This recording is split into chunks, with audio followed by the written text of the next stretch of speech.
जैसे हम आपके ध्यान में लग गए और आपका सानिध्य हमें मिला और हमसे कोई अनजाने में मानव की बच्चे समझ कर भूल चूक हो तो आप हमें माफ करें। और गुरु की तरफ से गुरुवर के चरणों में कि हमारा गुरु परे यही कहता है, दिल में नाम तेरा है तू भगवान मेरा है, दिल में नाम तेरा है तू भगवान मेरा है, मैं भक्त तेरा हनुमान साधु राम मेरा है, मैं भक्त तेरा हनुमान साधु राम मेरा है, मैं भक्त तेरा हनुमान साधु राम मेरा है। भगवान की उस्मानपुर जैन नहीं तो जैसे दो थे उसमें से एक रह जाएगा तो भी कोई बात नहीं, ठीक है कि नहीं है।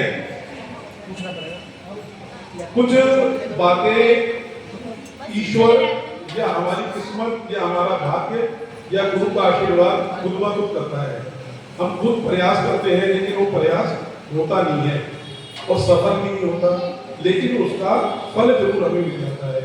देर समय मिले, कब मिले, कैसे मिलेगा, लेकिन मिलेगा जरूर। गुरुदेव आचार्य विमर्श सागर महाराज जी का आदेश आया, महाराज जी को दिल्ली चतुर्मास करवाया। हम गए, लाल मंदिर की पूरी टीम, बड़े खुश के महाराज जी का चतुर्मास लाल मंदिर में कराएंगे। पूरी भूमिका बना ली, पूरा कच्चा चिट्ठा जो तैयार होता ना, बायोडाटा पूरा का पूरा बना लिया, कैसे कैसे क्या करना है क्या नहीं करना। लेकिन पता नहीं कब कहाँ कैसे क्या घटित हो गया कि उस्मानपुर में चतुर्मास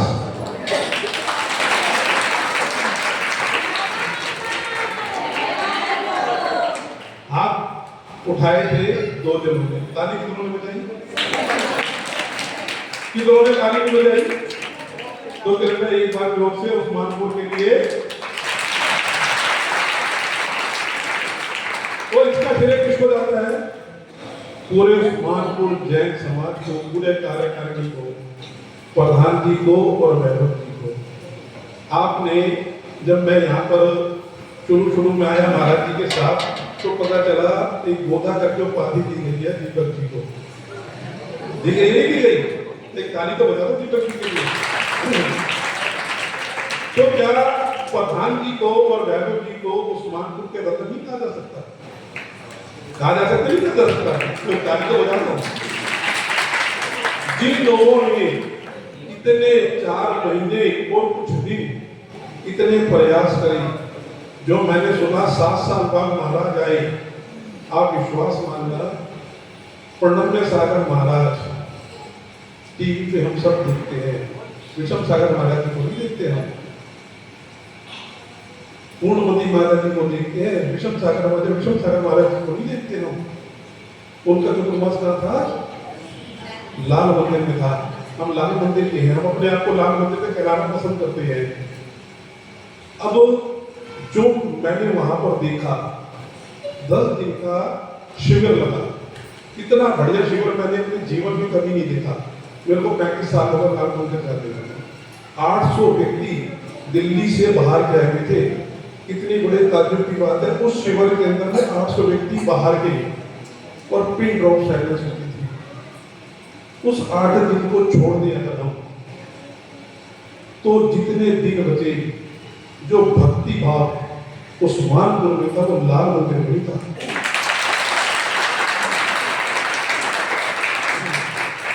मेरे टीम में व्यवस्था थी, पीछे पंकज जी बैठे हैं, उनके ऊपर व्यवस्था थी। एक बहुत बड़ी दिक्कत आई, पंकज जी ने 2-3 सुझाव दिए, तुरंत वो समस्या शाम में सुलझ गई। लेकिन उस कार्य को करने का जो हमारा तरीका था, जो ढंग था, वो आपके सामने फेल हो गया। हमने काम को मन से नहीं करा। हमारे मन में ये था, मुझे कोई जिम्मेवारी नहीं मिली, महाराज जी ने मुझे बोझ से नहीं देखा, या कमेटी के साथ मेरी किसी बात पर विचार नहीं मिले। लेकिन मैंने यहाँ पर देखा उस्मानपुर का बच्चा, उससे बड़ा बच्चा, उससे बड़ा बच्चा और सबसे बड़ा बच्चा अभी बोल कर भी गए, अभी बोल कर भी गए। क्या बोलने गए? ऐसे शांत महाराज मैंने इनकी उम्र कितनी होगी? मेरे अंदाजा 70 के आसपास तो होगी, है 70 के आसपास तो होगी ना, 80 के आसपास की उम्र है, तो इनका अनुभव कितना होगा? किनके लिए बोला उन्होंने? कहते हैं जब गुरु की परख करो तो गुरु के कई बार परीक्षण कर लेने चाहिए कि ये मेरा गुरु बनने लायक है कि मैं हर 15-20 दिन में ये देखा करता था कोई ना कोई महिला पुरुष परिवार के साथ आते थे, नारियल लेके महाराज जी मैंने गुरु नहीं बनाया, मैं आपको गुरु बना रहा हूँ। पढ़ने में सागर महाराज के पास कोई नहीं था, ताली बजती है। क्या हुआ? आपके प्रधान महामंत्री पूरी टीम और पूरे समाज में जो व्यक्ति घर बैठे थे, हमारी अम्मा जी लाल मंदिर में आती है, कुछ और बैठी हुई, इनसे पूछो जो मैं कह रहा हूँ सच कह रहा हूँ कि गलत कह रहा हूँ। प्रतिदिन लाल मंदिर में आती है, पंडित सागर महाराज जी को हाथ देने के बाद यहाँ आती थी, लेकिन जो भाव यहाँ पर थे वो लाल मंदिर में तो उस्मानपुर के लिए बाबा जी ने क्या बोला कि मैंने अगर शांत साधु, मुझे कहना तो नहीं चाहिए, लेकिन बाबा जी ने बोला तो मन थोड़ा व्याकुल था, तो मैंने कहा चलो मैं भी बोल दूं। हमारे विषम सागर महाराज और दूसरे गुरुवर के समाज में कुछ काम ऐसे हो गए हैं, कुछ व्यक्तिगत लोगों के भी हुए हैं, कुछ महिलाओं के भी हुए, कुछ बच्चों के भी हुए, बुजुर्ग के भी हुए हैं, मैं उस पर चर्चा नहीं करना चाहता। जब गुरु के आने से, गुरु की सेवा करने से, गुरु के नाम मात्र से हमारा, मेरे परिवार का, मेरे दोस्त का अगर उद्धार होता है तो क्या हमें करना नहीं चाहिए? क्या उसकी तारीफ होनी नहीं चाहिए? उस्मानपुर जैन समाज की तारीफ बननी नहीं चाहिए?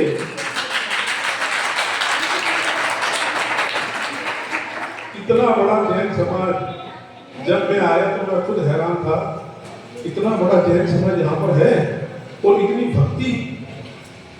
मैं सब्जी मंडी घंटाघर के पास में रहता हूँ, 4 मंदिर पड़ते मेरे पास, लेकिन जो भक्ति मैंने यहाँ पर देखी वो मैंने अपने आसपास भी नहीं देखी, लाल मंदिर भी नहीं देखी। अब आप अंदाजा लगाओ, 15-20 दिन में, कुछ दिन में कोई ना कोई नारे चढ़ाने आ रहा है, महाराज मेरे को गुरु बना दो। मैंने गुरु का चयन कर लिया, तो इनके गुरु कैसे होंगे?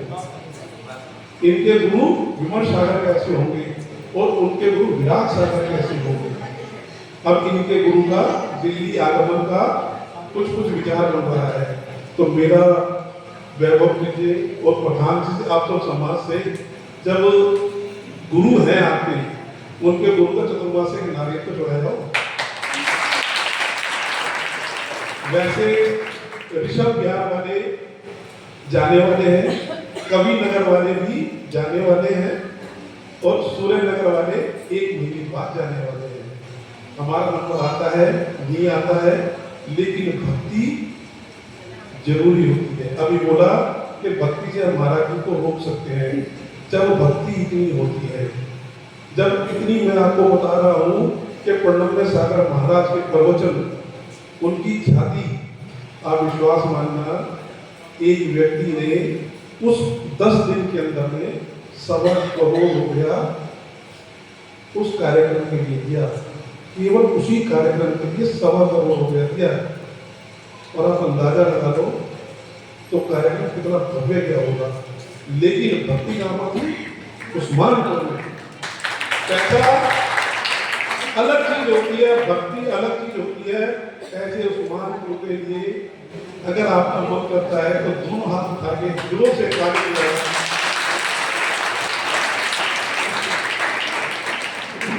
अगर मेरे से इस बीच में कोई गलती हो गई हो तो मुझे क्षमा करना। हमारे पंकज भाई जी बैठे बैठे हैं, उनका भी निवेदन था, भाई मेरी तरफ से क्षमा करना। मैं आचार्य से भी क्षमा मांगता हूँ, कोई गलती हो गई तो क्षमा करना।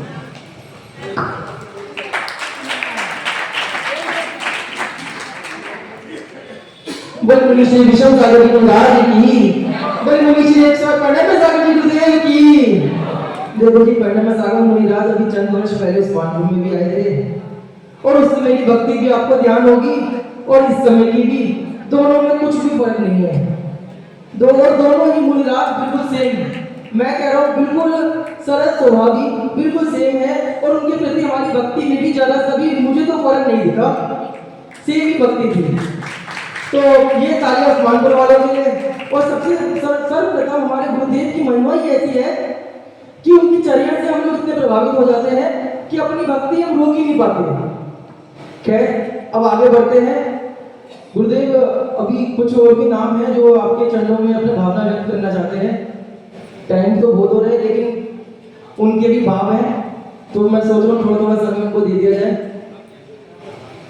अगर आपकी अनुमति हो तो थोड़ा थोड़ा समय गुरुदेव दे देते हैं, क्योंकि बहुत भाव हैं बच्चों के भी।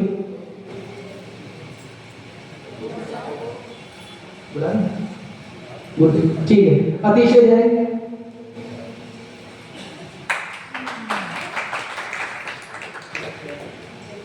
नमस्ते गुरुदेव, नमस्ते।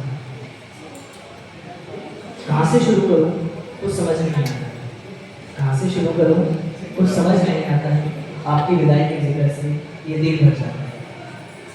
आपकी जिंदगी के किस्से कुछ इस प्रकार हैं, आपकी जिंदगी के किस्से कुछ इस प्रकार हैं कि सम्मान में हम सबका सिर झुक जाता है। आँख से दूर नहीं दिल से कहाँ जाओगे, आँख से दूर नहीं दिल से कहाँ जाओगे, जाने वाले आप हमें याद बताओ। हम तो कच्ची मिट्टी थे तुमने चंदन बना दिया, हम तो कच्ची मिट्टी थे तुमने चंदन बना दिया, कांच की सूरत में थे मणिकंचन बना दिया। ये मेहरबानियाँ कभी भूल नहीं पाएंगे। तो बहुत सारे हैं, पर आज जब आप सच में आगे बढ़ रहे हैं तो दिल मान नहीं पा रहा। हर रोज जो आपके दर्शन से ही दिन की शुरुआत होती थी, अब वही सबसे बड़ी कमजोरी बन गई है। आपके आने से मंदिर का हर कोना जैसे जगमगा उठ रहा था, और अब वही जगह बहुत सुनी सी लगेगी। जब भी आपके दर्शन होते मन में कई सवाल बार बार उठते हैं। अब जब आप यहाँ नहीं होंगे और जब कोई बात समझ नहीं आएगी तो कौन समझाएगा? थोड़ा सा करके बोलो। जब कोई उदास होगा तो वो अपनापन अब कहाँ से मिलेगा? जब दिल भर आएगा तो वो एक नजर जो सुकून दे जाती थी, अब वो नजर कहाँ से मिलेगी? जब आप आहार करते थे वो पल जैसे थम सा जाता था। आपकी अंजलि में अपनी भावनाएं अर्पित करना, आपकी पूजन करना, ये सौभाग्य अब कैसे मिलेगा? अब जब मन उलझेगा तो कैसे समझाऊंगी खुद को कि मेरे गुरुवर यहाँ नहीं है? गुरुवर आप भले ही आगे बढ़ रहे हैं, पर आपके वचन, आपकी मुस्कान, प्रेरणा, सीख और आपका संयम हमारे जीवन में हमेशा जिंदा रहेगी। आपके जाने के बाद भी हर सुबह शाम इस मंदिर में, इस नगर में और हमारे दिलों में आपकी यादें गूंजती रहेगी। आप विदा नहीं हो रहे गुरुवर, आप तो हमारे जीवन में बस गए। हर कदम पर, हर सोच में आपके संस्कार बस गए। आप स्वस्थ रहे, प्रसन्न रहे, निजात में सदलीन रहे। हमारी यही प्रार्थना है, यही हमारी विनम्र आराधना है। बस यही कहना चाहते हैं गुरुदेव, आपकी पुनः प्रतीक्षा रहेगी। नमस्ते। गुणों के प्रति लगाव दोनों ही जरूरी है, क्योंकि जब आप उनके गुणों के प्रति लगाव करो और उसको अपने अंदर में उतारो। आज गुरुदेव का मंगल विहार है चातुर्मास के बाद। जब विभंजन सागर जी महाराज का चातुर्मास स्थापन समारोह हुआ था तो उन्होंने एक बात कही थी कि साधु का तो आना भी मंगल है और साधु का जाना भी मंगल है। विहार आज होना भी जरूरी है। कहते हैं ना कि एक बार विहार हो जाए गुरु का, चाहे फिर दोबारा आ जाओ, लेकिन ये विहार होना बहुत जरूरी है। तो भजन के माध्यम से मैं अपने भाव व्यक्त करूंगा। बोलो श्री शांतिनाथ भगवान की। सबके नैनों में फिर से नमी छा गई,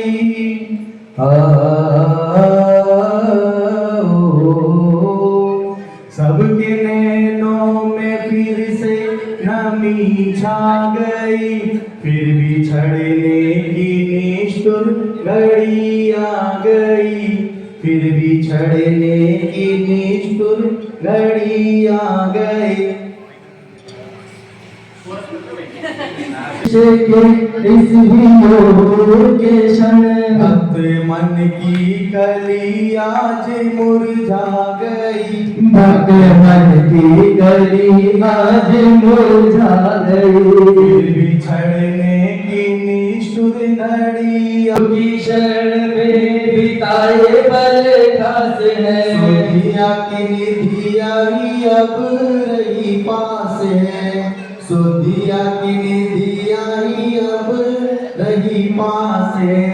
देश ना गुरु की बिहार की गजब ढा गई, देखिए बिहार की गजब ढा गई, फिर भी चढ़ने की निष्ठुर घड़ी आ गई। एक बार मेरी बाइक हॉस्पिटल में थी, डिलीवरी का टाइम था, तो डॉक्टर ने डरा दिया बहुत ज्यादा कि जल्दी करो ऑपरेशन होने वाला है, क्या करना है। तो मैंने मंदिर के पंडित जी को फोन करा कि गुरु जी से मेरी एक बार बात करा दो। तो महाराज जी ने स्पीकर पे बात करके ऐसा आशीर्वाद दिया कि सब काम ऐसे होगा कि क्या मिलने जाए गुरु खुद तुझसे मिलने आए, ऐसी भक्ति होगी गुरु ने। जब अब निष्ठावन का समय आया है तो मन में दो भाव एक साथ हैं। एक ये खुशी है कि हमने ये अमूल्य समय आपके साथ बिताया, और ये उदासी है कि आपकी अनुपस्थिति में ये मन यादें ही यादें रह जाएगी। आपने जो तप त्याग और संयम का उदाहरण दिया है वो हमारी आत्मा के लिए प्रेरणा बन गया। हम धन्य हैं कि हमने ये चतुर्मास आपके सानिध्य में बिताया।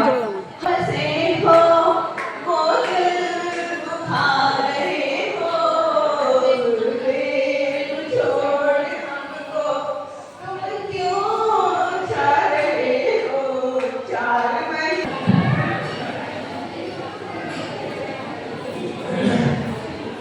जय बोले मुनि श्री पुष्पक सागर जी मुनिराज की जय। मेरे गुरुदेव हैं सबसे प्यारे, सदा मेरा संग निभाने वाले, संकट में भी राह दिखाते, जीवन पथ समझाने वाले।